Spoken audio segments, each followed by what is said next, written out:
Hello friends, welcome my channel বাংলার শিল্প।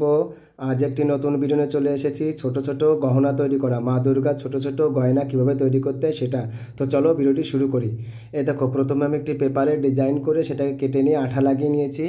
এবার আমি একটি আঁচলা হবে, আঁচলাটির দুপাশ দিয়ে তৈরি করে নিচ্ছি কি যে চুমকি আছে, সেই চুমকিগুলি চোখ চুমকি বলে এগুলোকে।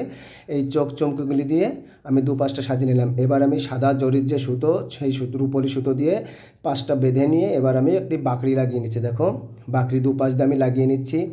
যে আটাটি আমি ব্যবহার করেছি সেই আটাটির নাম নাইকল। নাইকল আটা ব্যবহার করবে তোমরা, যারা এইসব কাজ করো তারা অবশ্যই নাইকল আটাটি ব্যবহার করবে, কারণ এটি খুব সুন্দর। এবার আমি যে ডিজাইনটা করেছি সেই ডিজাইনের ওপর দিয়ে সাদা যে রূপালি জরির চুড়ি আছে সেই জরিগুলো আমি লাগিয়ে নিচ্ছি আস্তে আস্তে। দেখো, এই আটাটি এতটাই ভালো যে কাজ করতে খুবই সুবিধা হয়। এই দেখো, ডিজাইনের উপর দিয়ে আমি রূপালি যে জরির সুতোগুলো আছে সেই জরির সুতোগুলো আমি আস্তে আস্তে আস্তে আস্তে সেটিং করে নিচ্ছি। তো এই ভিডিও তোমরা না টেনে সম্পূর্ণটি দেখো, সম্পূর্ণটি দেখলে তবেই কাজ শিখতে পারবে, আর সম্পূর্ণ না দেখলে কিন্তু কখনোই কাজ শিখতে পারবে না। এই কাজগুলি এতটাই একটি ধৈর্যের বিষয় যে এগুলো ধৈর্য দিয়ে দেখতে হয়।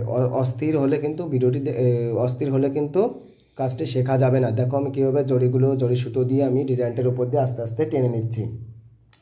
এটি হচ্ছে 1 ফুট যে মা দুর্গা, সেই দুর্গার গহনা বা আঁচলা তৈরি করছি। আগামী মুকুট তৈরি করেছি, মুকুটের ভিডিওটা আমার ডেসক্রিপশান বক্সে আছে, তোমরা যাদের দরকার অবশ্যই দেখে নিও। এই দেখো, আমি একদম নিচের যে ডিজাইনটি সেই ডিজাইনটিতে আমি রূপালি সুতো লাগিয়ে নিচ্ছি। এবার আমি নীল কালার যে সুতোগুলি সেই সুতোগুলি দিয়ে রূপালি সুতালির পাশ দিয়ে আমি আস্তে আস্তে টেনে নিচ্ছি, কারণ এক কালারের জরির সুতো দিয়ে করলে সেটা দেখতে ভালো হবে না বা ভালো লাগবেও না, যার জন্য 2-3 রকমের কালার দিয়ে করতে হয় এগুলো। দেখো, আমি নীল যে জরির সুতো সেই সুতোগুলো আমি এখান দিয়ে আস্তে আস্তে লাগিয়ে নিচ্ছি। দেখো, নীল সুতোগুলো লাগিয়ে নিলাম। এবার আমি ডিজাইনের যে গোলের মাঝে বলের অর্ধেক বলগুলো বসিয়ে দিচ্ছি।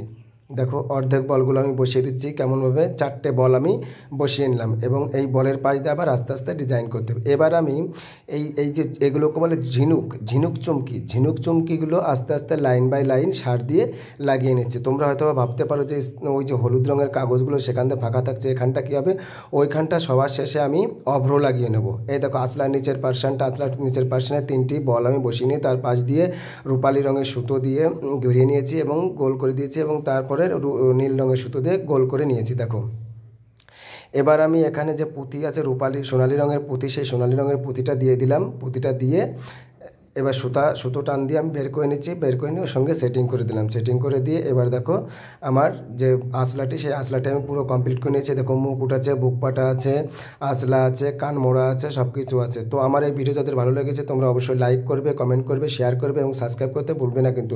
অপেক্ষা করুন পরবর্তী